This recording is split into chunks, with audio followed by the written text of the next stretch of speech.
caríssimo diácono, queridos filhos e filhas na fé aqui presentes, e os que rezam conosco através das nossas redes sociais e também através da Rádio Cidade FM. A palavra de Deus proposta para nós neste quinto domingo da Páscoa vai nos convidar, eu diria, a olharmos para três dimensões muito importantes na nossa vida cristã.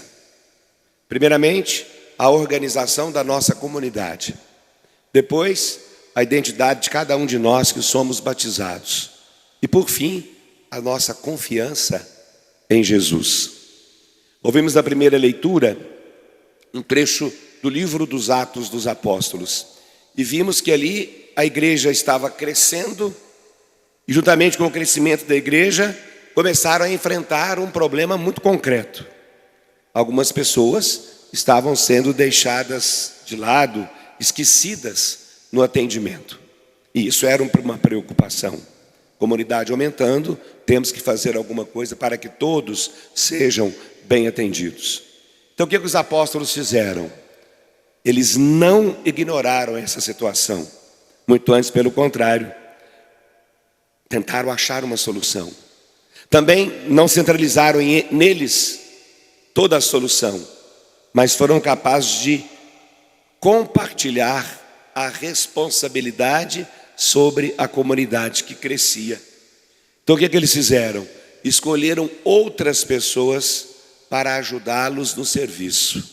Eles ficariam com o anúncio da palavra e essas outras pessoas escolhidas com o serviço da caridade.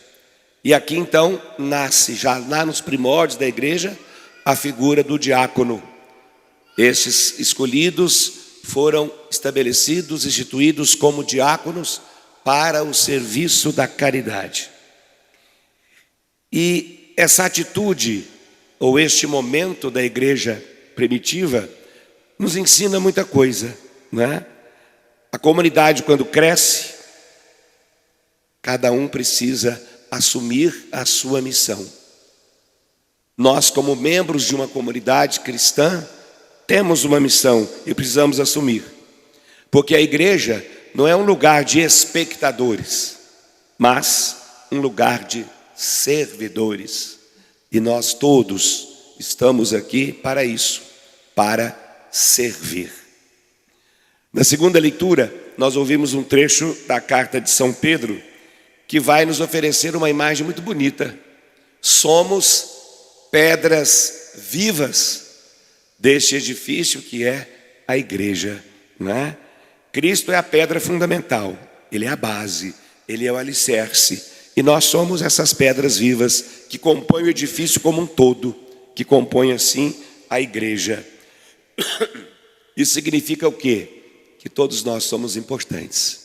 Se nós no edifício tirarmos um tijolo, a casa não vai cair, mas vai ficar feio aquele buraco lá no meio. E quando a gente for olhar, a primeira coisa que nós vamos ver é o buraco lá na parede. Se um de nós deixarmos a nossa missão, ou não cumprirmos bem a nossa missão na igreja, a igreja não vai acabar.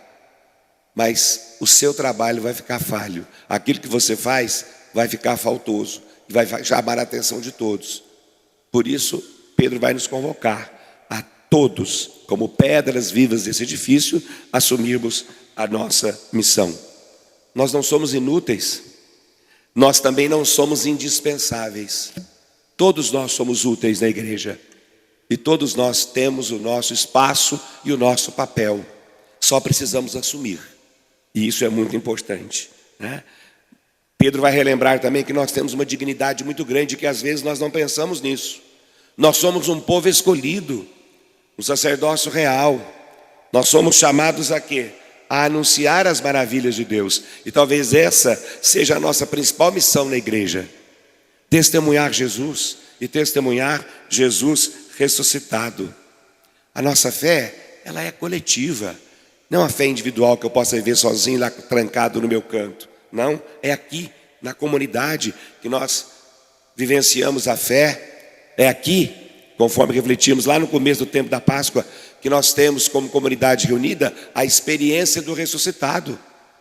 Nós ouvimos a sua palavra e nós comungamos o seu corpo e o seu sangue. E aqui nós chegamos então no Evangelho, onde Jesus vai nos dirigir uma palavra, eu diria, de muito consolo, de muita esperança. Não perturbe o vosso coração. O Senhor sabe das angústias que todos nós temos. Ele sabe do que passa dentro do nosso coração. Ele conhece as dificuldades pelas quais todos nós passamos. E diante disso, Ele vai nos apontar algo muito importante. Ele vai nos dar um direcionamento. Ele vai nos dizer aquilo que é essencial. Eu sou o caminho, a verdade e a vida. Vejam, Jesus não nos ensina um caminho, mas Ele é o caminho, não tem outro. Jesus não apenas fala uma verdade, mas Ele é a verdade. A verdade nós temos que crer, a verdade que sobressai sobre qualquer outra palavra. Ele não promete para nós apenas uma vida, mas Ele vai dizer que Ele é a própria vida. Ele não disse, eu sou um caminho, uma verdade e uma vida. Não, não tem outro caminho. Eu sou o caminho. Não tem outra verdade. Eu sou a verdade. E não tem outra vida. Eu sou a vida. E nesse mundo nosso, tão confuso, tão cheio de verdades relativizadas, esse mundo nosso tão cheio de promessas que não nos levam a nada, Cristo se apresenta então como a nossa única segurança. Ele é o caminho que não tem erro. Ele é a verdade que não decepciona. Ele é a vida que não morre. Quem caminha com Cristo não se perde. Quem confia nele encontra totalmente o sentido para a sua própria vida. Então, para encerrar, eu diria que a palavra de Deus neste domingo vai nos deixar um convite muito claro, muito direto, muito específico. Primeiro, devemos confiar mais em Jesus. Por quê? Porque Ele é o caminho, a verdade e a vida. Devemos confiar nele, sobretudo nos momentos de inquietação, de dificuldade, de problema, de tristeza, de perda, enfim, nos momentos difíceis. Segundo convite, devemos assumir a nossa missão, o nosso lugar dentro da comunidade. Não assumir de qualquer maneira, mas assumir com responsabilidade, com carinho, com amor. E por fim, devemos viver como pedras vivas desse edifício que é a igreja.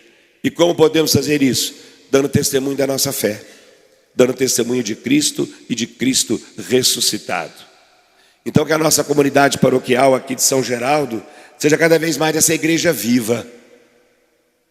Uma igreja que trabalha, que é organizada, que participa, que tem fé e que tem confiança. E que sabe que de fato Cristo é o caminho, a verdade e a vida.